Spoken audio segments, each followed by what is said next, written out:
tiempo.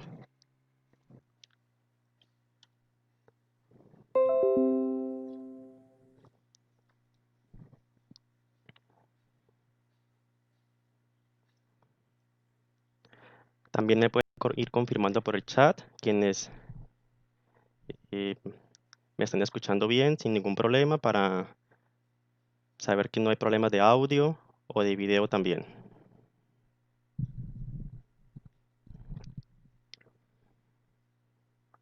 Ok, gracias Sandra. Perfecto, Diego, gracias. Bien, entonces empezamos.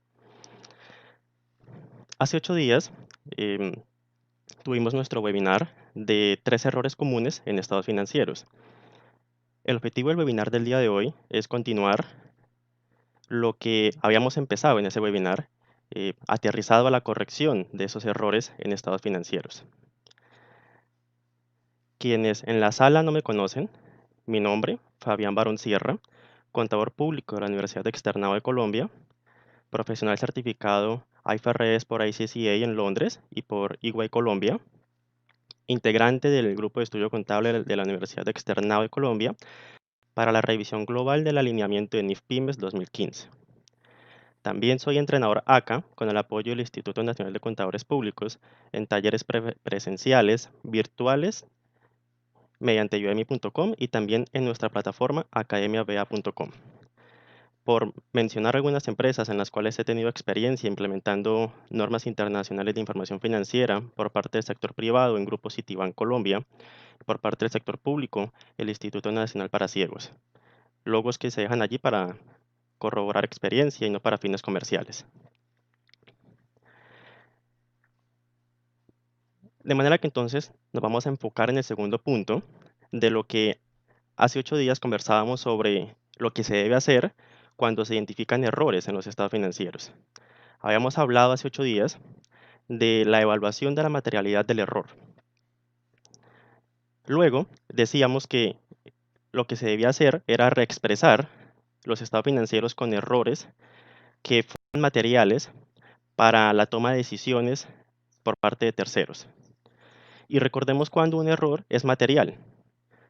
Un error es material cuando su, su incorrecta aplicación de una política contable, desviaciones matemáticas, aritméticas, pueden incidir en la toma de decisiones y con sesgo los terceros pueden tomar decisiones que no están basadas en hechos reales, puesto que también se entiende que en el momento en el que debió haber sido registrado de manera correcta ese hecho económico, estaba disponible la información que ameritaba aplicar de una manera correcta la política contable o expresar de forma correcta un tema aritmético o matemático.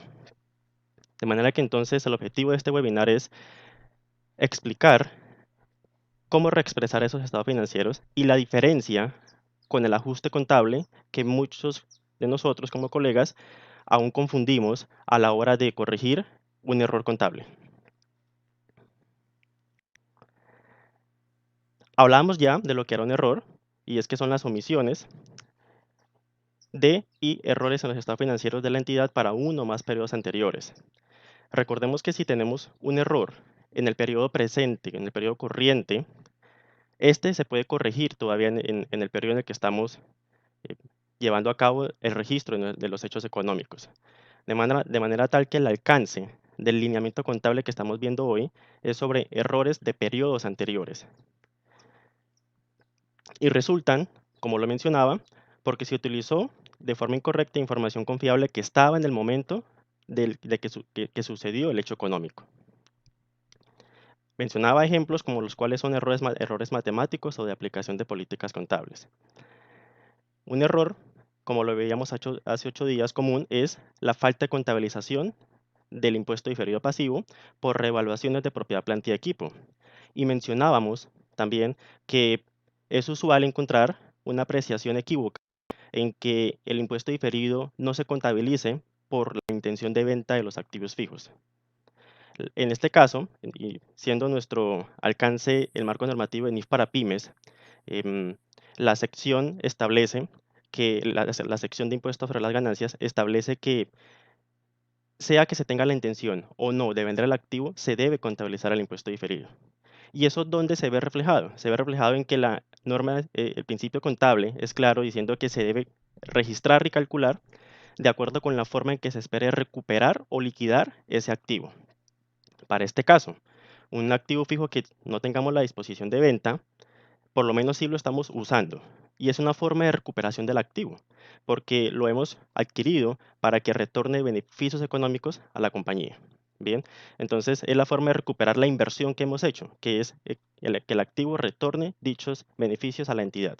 De forma entonces que no exista la venta no quiere decir que no haya una forma de recuperación, que sí es el uso. Que eso ¿impactará la tasa a la que calculemos el impuesto diferido? Por supuesto, pero no es una razón para no registrar y calcular dicho importe. Veamos también cuál es entonces el lineamiento que establece el marco normativo para la corrección de errores en periodos anteriores, que lo mencionábamos, y es reexpresar la información comparativa para el periodo o periodos anteriores en que se originó el error, o si el error ocurrió con anterioridad al periodo más antiguo para el que se presente información. En este caso, estamos en 2020. Los estados financieros que se presentaron fueron 2019 versus 2018. Si el error ocurrió en 2018, lo que se está diciendo en el primer numeral es que se debe reexpresar esa información comparativa de 2018. Pero luego, que es lo que se establece en el segundo numeral, y es que si el error ocurrió en un periodo anterior al primer periodo presentado comparativo, ejemplo, 2017, 2016, 2015, se debe entonces reexpresar los saldos iniciales del estado de situación financiera para el primer periodo presentado. En este caso, se debe reexpresar los saldos iniciales de 2018, por cuanto el error ocurrió en un periodo anterior a ese primer periodo comparativo. Una diferencia con NIF plenas es que NIF pymes no requiere que se presente una tercera columna en el estado de situación financiera de esos saldos iniciales, versus NIF plenas que sí lo requiere.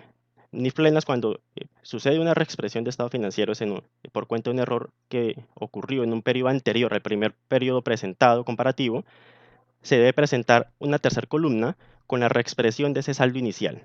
NIF pymes no lo requiere. Lo único que se debe hacer es, contablemente, que lo vamos a ver más adelante con unos casos prácticos, reexpresar ese saldo inicial, pero finalmente el saldo que se presenta en el estado financiero para aprobación de la asamblea y examinación de parte de terceros es el saldo final de ese corte, que es 2018 versus el último periodo que se está presentando, 2019. Por supuesto que también puede ser impracticable corregir un error, y tenemos algunos ejemplos. Eh, Voy a mencionar uno de ellos. Política contable de descomponetizar los activos fijos. Usualmente, algunos activos que por sus componentes sea importante identificar por su retorno de beneficios económicos individuales a la compañía, las entidades adoptan como política contable depreciar los componentes por separado. Ejemplo, el motor de un avión. Sin embargo, luego que la compañía cambia esa política contable, o incluso no por cambio en política contable, sino en este caso, por un error que la compañía cambió la política, pero no la aplicó, y luego de un año se da cuenta que habiendo cambiado la política contable, no la aplicó de forma correcta, es que contrata un perito, que sería como la persona más idónea para poder descomponetizar un activo, y este perito alude o especifica que devolverse un año para descomponetizar un activo es impracticable porque no se tienen todos los datos observables para poder hacerlo, por diferentes variables. Por ejemplo, en el caso de un edificio, porque estaba en construcción preciso durante ese periodo, o porque tenía algunas mejoras durante ese periodo, que a la luz de aplicar la política contable de forma correcta devolviéndose, puede ser impracticable. Por ello, la norma también, dentro de su principio contable, establece que si existe esta impracticabilidad, no reexpresaremos e informaremos entonces estas razones a los terceros que estén leyendo la información financiera. Voy a devolverme un segundo para ver si alguien está esperando autorización. No. Ok. Bien, veamos el primer ejemplo. Durante el año 2012, Ferretería Líder descubrió que algunos productos que habían sido vendidos durante 2011 fueron incorrectamente incluidos en el inventario. Ahora sí entró alguien. Un minuto, por favor. Está. Fueron incorrectamente incluidos en el inventario a 31 de diciembre de 2011 por 6.500 millones. En este caso estamos hablando de un inventario por 6.500 millones que se vendió en 2011, pero no se dio de baja en cuentas del inventario. Recordemos que la forma correcta de haber costeado ese inventario, ¿cuál hubiera sido? Acreditando el inventario y debitando el costo de ventas. Sin embargo, no se hizo y quedó entonces incluido ese inventario en el saldo de dicha partida a 31 de diciembre de 2011. La ferretería registró en la contabilidad para 2012 ventas por 104.000 millones, costos de ventas por 86.500 millones, y en ese periodo fue donde se dio cuenta del error y dijo, entonces costeemos ese inventario que estarían incluidos dentro de esos 86.500 millones.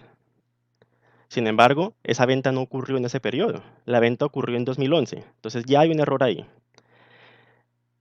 También registró impuesto a las ganancias por 5.250 millones. En el año 2011 la entidad había reportado así, con el error incluido, es decir, le faltó por incluir en el costo de ventas esos 6.500 millones. El estado de resultado integral que presentó a sus accionistas fue el siguiente. Ventas, 73.500 millones. Costo de ventas, 53.500 millones.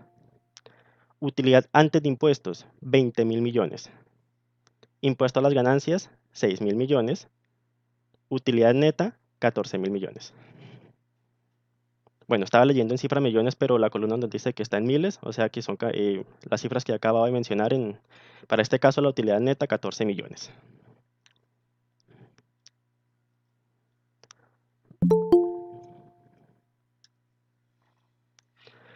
Tenemos una información adicional. En el 2011, las utilidades acumuladas iniciales fueron de 20.000 millones. Bueno, otra vez leyendo en millones, de 20 millones. Y las finales de 34 millones. La tasa fiscal para los años 2011 y 2012 es del 30%. No tienen otros ingresos o gastos. La ferretería tiene un capital de 5.000 millones de 5 millones desde 2010 y no tiene otros componentes en su patrimonio excepto por las utilidades acumuladas. ¿Cómo debe reexpresar sus estados financieros y qué información debe revelar? Bien, entonces tenemos allí algunas variables que hacen este caso muy práctico.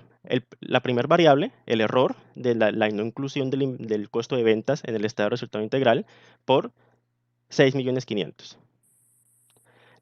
Otras variables del patrimonio, puesto que a la luz de reexpresar el estado de resultado integral, no solamente tendremos que reexpresar las cifras que arrojen el resultado del periodo, sino también tendremos que reexpresar los estados financieros que se ven afectados por ese resultado del periodo. En este caso, estado de situación financiera.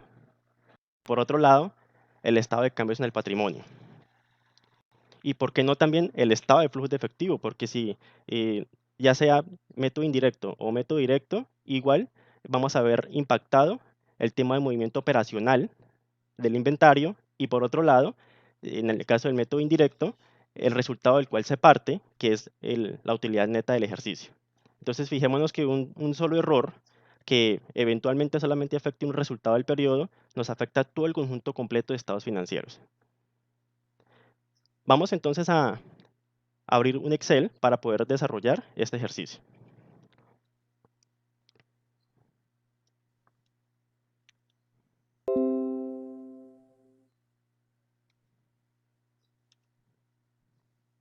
Bien.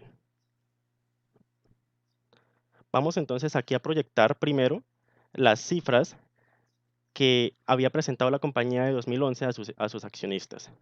Quienes quieran irme siguiendo en un Excel, también bienvenido. Voy a tratar de no ir muy rápido para que puedan también eh, dejar este papel como archivo de estudio para ustedes. También queda la grabación en nuestra plataforma para cuando quieran volver a repasar este tema. Tenemos entonces que las ventas en 2011, bueno, se me devolvió acá, fueron de 73.500. El costo de ventas sin la inclusión de ese inventario, 53.500. Costo de ventas, 53.500. Luego la utilidad de impuestos, que va a ser la diferencia, asumiendo que no hay otro ingreso o gasto, impuestos a las ganancias por 6.000.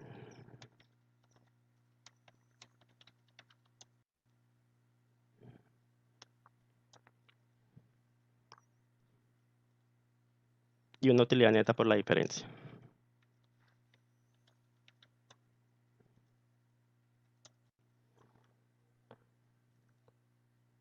Esto es entonces 2011. ¿Y por qué hago dos columnas? Porque en una vamos a hacer énfasis en que son los saldos sin reexpresar y en otra reexpresando. Vamos a dejar en miles.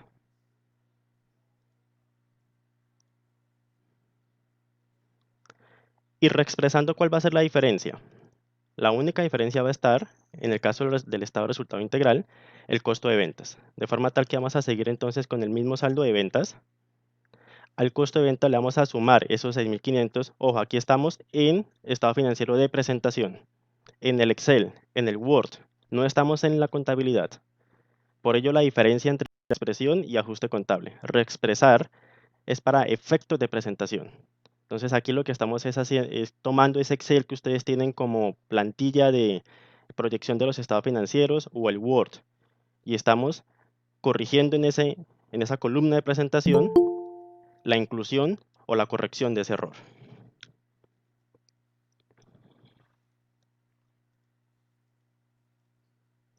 Bien, la utilidad antes de impuestos entonces nos varía, va a disminuir porque incluimos un costo adicional. Para este caso, la tasa de impuestos, el ejercicio nos dice que es del 30%. Entonces, multiplicamos por el 30%. Y la nueva utilidad neta de 9.450. De forma que entonces, ¿cuál va a ser ahora la nueva columna que vamos a mostrar a los accionistas como 2011 reexpresado? Esta que tenemos acá.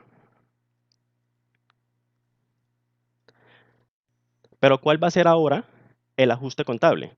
Recordemos que el periodo terminó con estas cifras y lo voy a colocar en otro color para que no nos confundamos. Terminó con estas cifras, pero no por haber un error tenemos que ir y reabrir el libro contable del sistema. No tenemos que ir y reabrir libros. Recordemos que la reexpresión es precisamente para efectos de presentación y para el tema del ajuste contable, lo que tendremos que hacer es registrar ese, en este caso, para el caso del ejercicio, este costeo de ventas, no contra el costo de ventas del ejercicio, que fue lo que hizo la entidad en 2012, en el periodo en el que identificó el error, sino contra resultados acumulados. ¿Por qué? Porque es la línea del patrimonio que proyecta las utilidades o pérdidas de ejercicios anteriores. Y si esa línea del patrimonio tiene incluida estos, en este caso, estos 14 millones, tenemos que entonces ir y ajustar esos 14 millones que ya están en el patrimonio para que no nos queden 14 millones, sino que nos quede en 9.450. Por ello es que el registro contable se hace sí en el periodo en el que se identifica el error, pero no se debe hacer contra los resultados del periodo, puesto que no fue en ese periodo donde ocurrió el error, fue en un periodo anterior. De forma que entonces, ¿cuál va a ser el registro contable en 2012? Hagámoslo por aquí al lado. 2012. ¿Cuáles van a ser las cuentas? El inventario.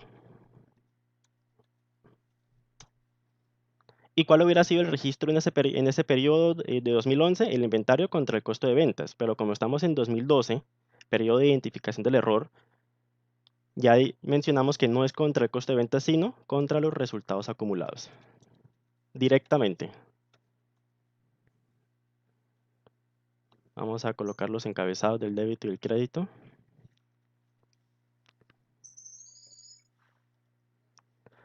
¿En cuánto tendremos que quitar el inventario? En lo que dejamos de costear en ese periodo, que fue 6.500.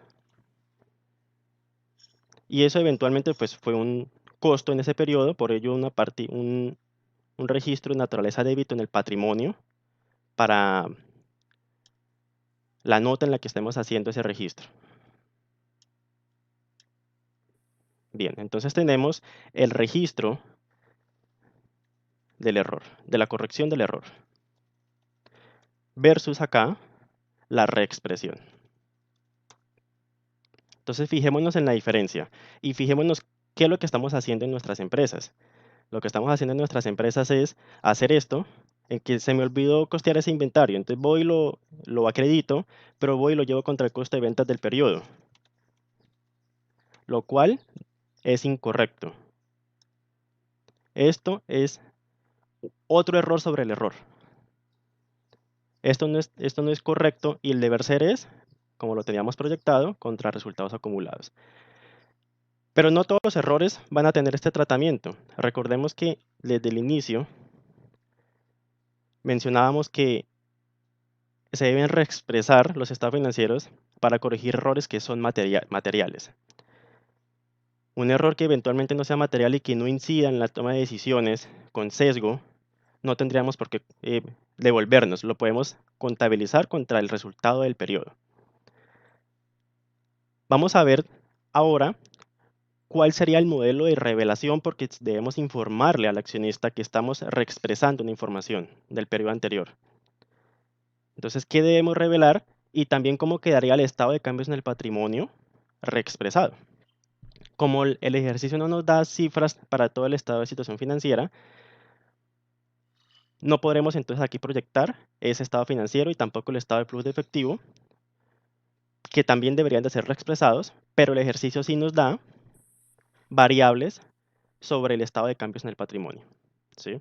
Entonces, vamos a revisar. Bueno, ¿nadie está esperando autorización? No. Ok. Bueno, aquí teníamos entonces lo que ya proyectamos en Excel, la nueva utilidad neta de 2011 reexpresado en 9.450. Ahora, revisemos el estado de cambios en el patrimonio reexpresado, lo que mencionábamos. Perdón.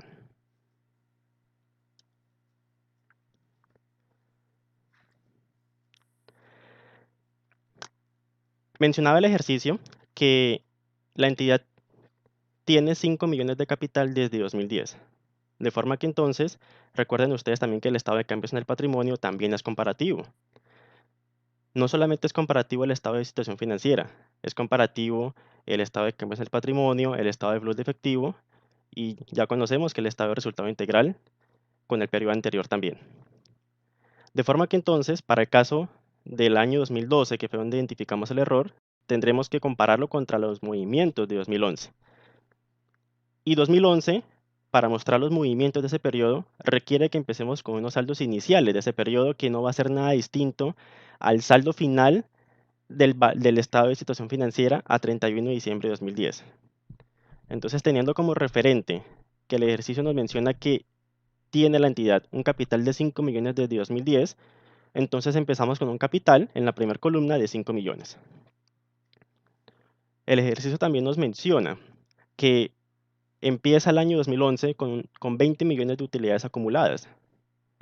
De forma que entonces, cuando en el año 2011 agregamos la utilidad reexpresada, que recordemos que la utilidad ya no es 16.800.000, perdón, ya no es lo que teníamos acá, 14 millones, sino que es 9.450.000. De forma que entonces la utilidad que tenemos que proyectar en esta línea ya es la utilidad expresada, porque es también el estado de cambios en el patrimonio reexpresado. Siendo entonces la nueva utilidad a 31 de diciembre de 2011, 29.450.000. Fijémonos que esto impacta decisiones porque, entre otras cosas, yo le había dicho al accionista que le iba a repartir, cuando inicialmente le había mostrado un estado de cambios en el patrimonio con el error, le había dicho que le iba a repartir utilidades o que tenía a su favor utilidades acumuladas por 20 millones que traía del año 2010, más inicialmente con el error 14 millones. Es decir, que tenía a su favor 34 millones de utilidad, que le podía repartir eso cuando tuviera flujo de caja. Pero fijémonos que no tenía, que realmente no tenía que repartirle 30 millones 400, de 34 millones, perdón, que son 20 más 14. Realmente no tengo por qué repartirle 34 millones, porque se hizo una venta en 2011 que tiene un costo incluido que no lo proyecté allí en el estado de resultado integral.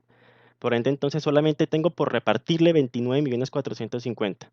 Entonces, fijémonos lo importante que es contabilizar el error como es y reexpresar los estados financieros.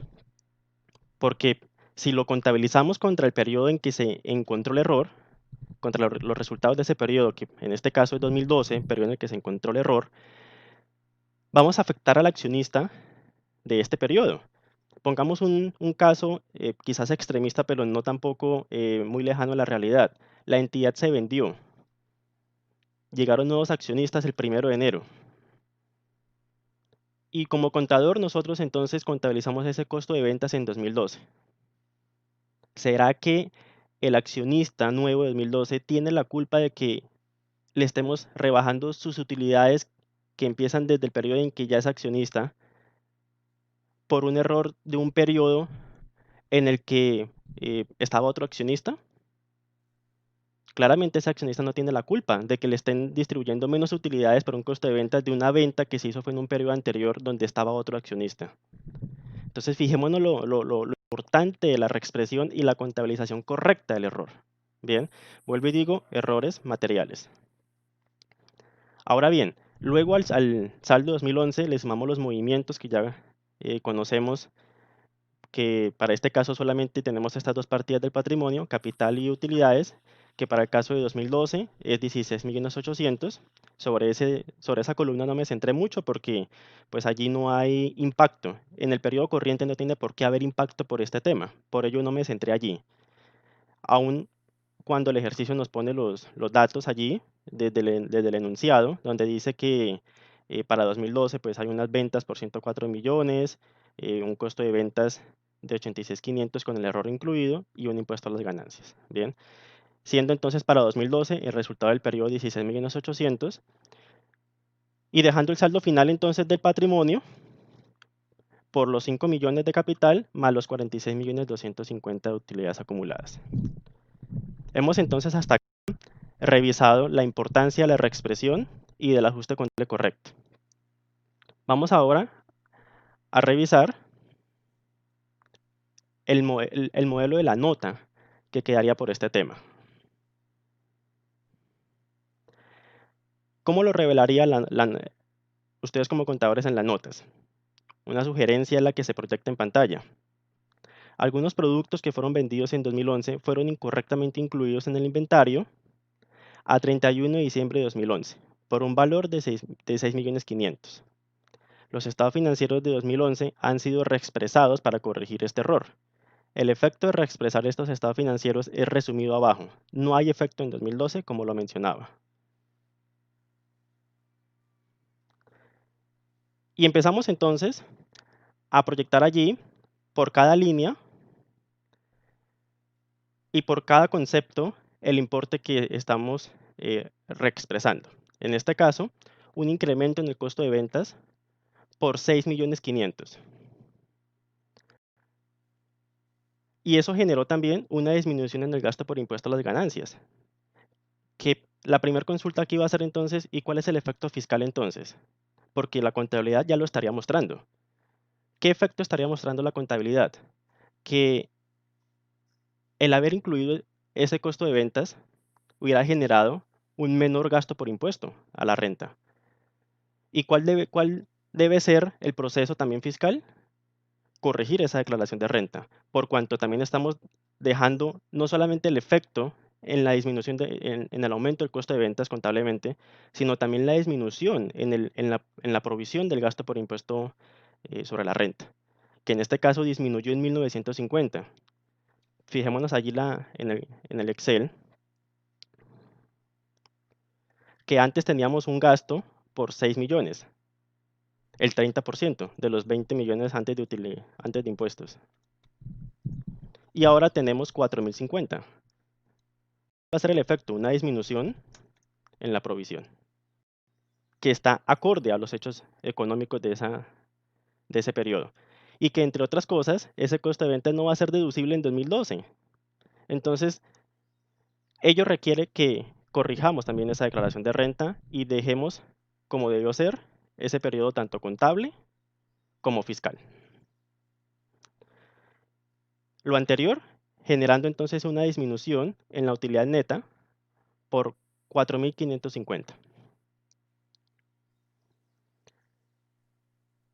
que es lo mismo que también estamos reflejando abajo a la luz de las partidas del estado de situación financiera.